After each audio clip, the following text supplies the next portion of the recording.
Greetings, Spooky fans! Michael here, and each new generation of Pokemon brings about some big changes to the series' mechanics.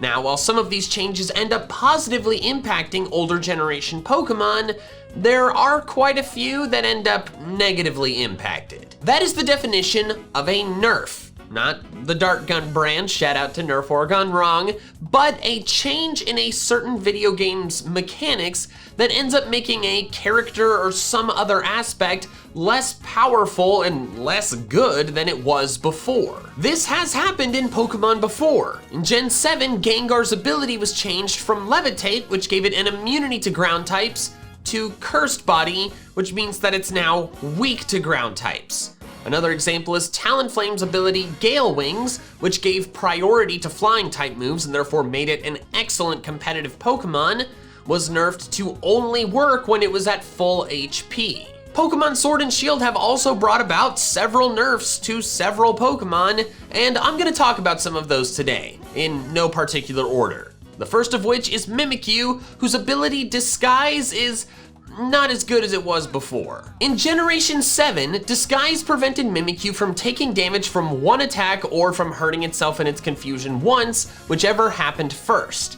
It protected it from only the first hit of multi-hit moves, and it did not stop the extra effects of moves, only the damage. Only direct attacks or hurting itself in its confusion could break the disguise, not entry hazards or status conditions, but that also means that it could still be hurt by entry hazards or status conditions, even when the disguise was still up. Once the disguise is broken, Mimikyu changes to its busted form, which behaves like a regular Pokemon.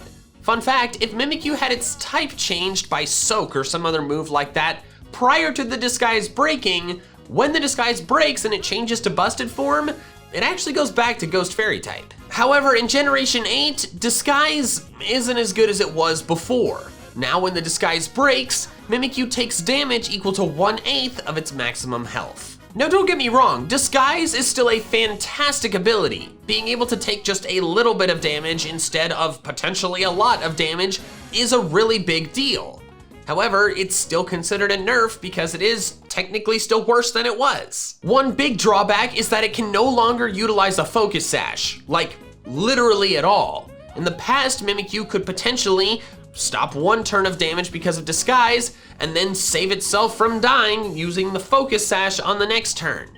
However, since Disguise now causes damage to Mimikyu, if it's holding a Focus Sash, the breaking of the Disguise breaks the Focus Sash. The item is now useless on Mimikyu. Additionally, 1/8 damage doesn't seem like a lot, but it's definitely nothing to scoff at. That can be the difference between surviving a hit and not surviving a hit. You now have to run all your damage calculations at what it could survive from 7/8 health instead of full. Like I said, Disguise is still really good and Mimikyu is still gonna be a great Pokemon, but it is a nerf to its defensive capabilities. The next big nerf is another ability-based one, that being Pokemon with Intimidate. Intimidate has been one of the most prevalent abilities in Pokemon since abilities were introduced. Being able to instantly lower your opponent's physical attack by one stage simply by entering the battle is really good. It's even better in double battles because Intimidate lowers the physical attack of both enemy Pokemon. In the past, there have been ways to block Intimidate.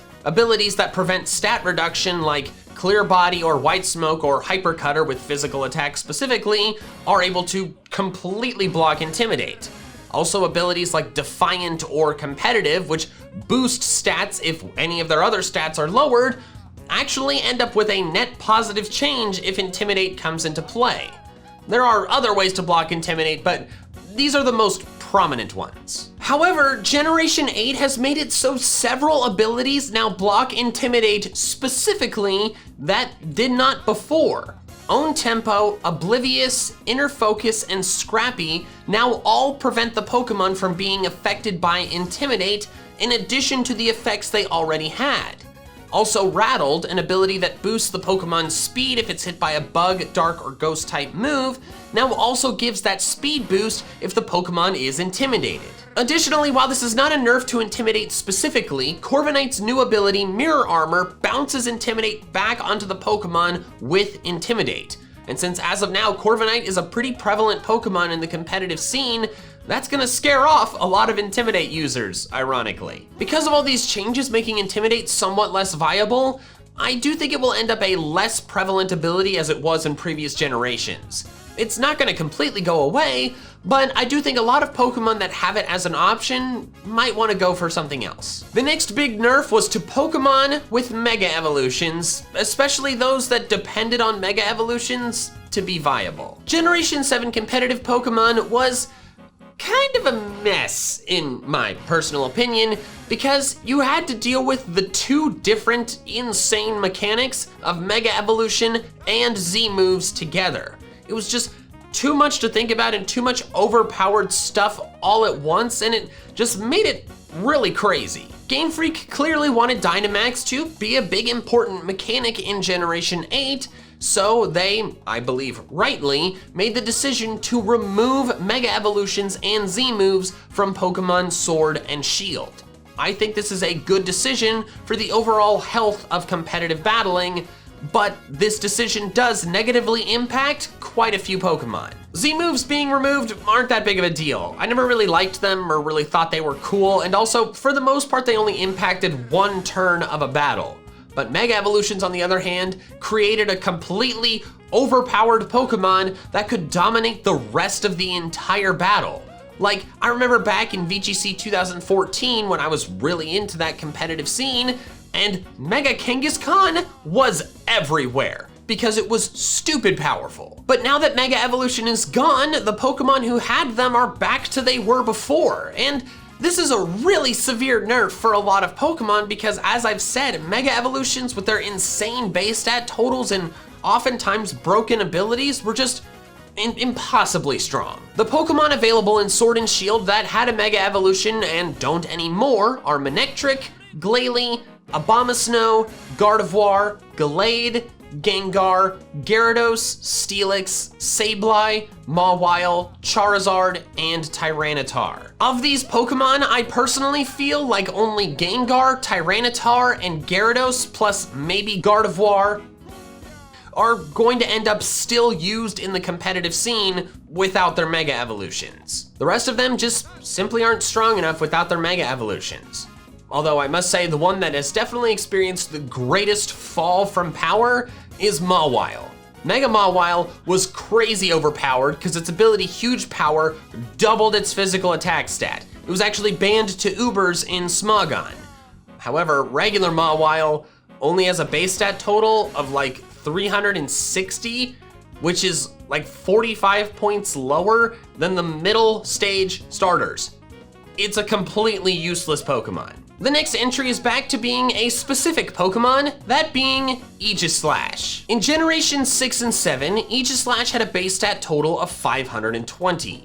The stat spread changed depending on whether it was in its shield form or its blade form. Most of its stats are poor, but in shield form, its defense and special defense are an astronomical 150 each. In blade form, the attack and defense stats are swapped, so it has the incredibly enormous attack stats instead. This was really overpowered. Assuming you have more battling prowess than Leon, which, let's be honest, you probably do, you can make it so that you are always defending with the high defensive stats and always attacking with the high offensive stats. It's crazy, crazy good, and while it's not as good in doubles because it can be double targeted, it's still a massive threat. Smogon banned it to Ubers. However, in Sword and Shield, I suppose they decided that they wanted to nerf the Sword and Shield Pokemon, which is kind of funny, and they actually lowered its base stat total. The total is now 500 instead of 520, and the base 150 stats in each of its forms are now only base 140. I'll be honest, while this is technically a nerf, it's not really a big one because 10 base stat points isn't a whole lot, and also 140 is still really high. But hey, in my limited online VGC battling experience, I haven't seen that many Aegis Flash, so maybe it had the desired effect after all. Probably not. And the final entry for this list are Pokemon who depended on Hidden Power. If you didn't know, Hidden Power is a 60 base power special attack that can be any type except Fairy, and which type it is determined by the individual Pokemon's IVs. In other words, if you have two Pokemon that are completely identical except for their IV spreads, they will have different Hidden Power types. In previous generations, Hidden Power was widely used to give special attackers a way to have some coverage that they normally wouldn't get access to. It allowed them to counter Pokemon that would normally wall them due to the limited moveset they may normally have. However, Hidden Power received a pretty severe nerf in Pokemon Sword and Shield. Not being in the game anymore. Several moves were removed from Sword and Shield, and no Pokemon can learn them anymore. People who have analyzed the code have determined that if a Pokemon with one of these attacks is transferred in later once Pokemon Home has come out, the move will not be able to be used. The game will tell you to delete it. Of all of the moves that were cut, Hidden Power is definitely the most prevalent one that was removed, because as I said, it was widely utilized all over the place. But now that it's gone, a lot of the special attackers that depended on it are kinda screwed. I can't cover all examples because as I said, basically any special attacker is negatively impacted by this, but I will cover a couple specific examples. Jolteon almost always ran Hidden Power in the past because its access to non-electric type special attacks that are decent in power is extremely limited. Basically, its only option is Shadow Ball.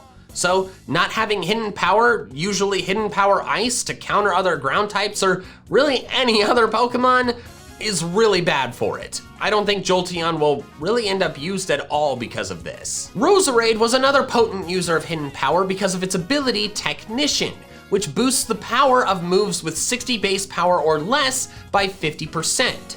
Since Hidden Power is base 60 power, for Roserade it was a base 90 power attack, which is pretty strong coverage. Roserade would often run Hidden Power Fire to counter Steel type Pokemon that completely walled its Grass and Poison type attacks. But now that it doesn't have that anymore, it's far more limited in what it can achieve. Although on the flip side, there are definitely some Pokemon out there that really appreciate the removal of Hidden Power, particularly those with 4x weaknesses such as Ferrothorn. In the past, it had to worry about a stray Hidden Power Fire from basically any Pokemon completely ruining its day. But now it only has to think about Pokemon that can normally learn fire type moves. So that wraps up my list of 5 major nerfs in Pokemon Sword and Shield. Thank you so much for watching, and an extra special thanks to my patrons over on Patreon who are helping support me in a way independent of the fluctuating YouTube ad revenue. If you want to support me in the same way, the link is in the description below. Also, if you want to check out my Pokemon Sword Let's Play, which is still ongoing, you can click right here. And if you want to check out some more fun Pokemon content on this channel, you can click right here. All right, that's all I have for now. So till next time, Pokey fans, gotta catch them all.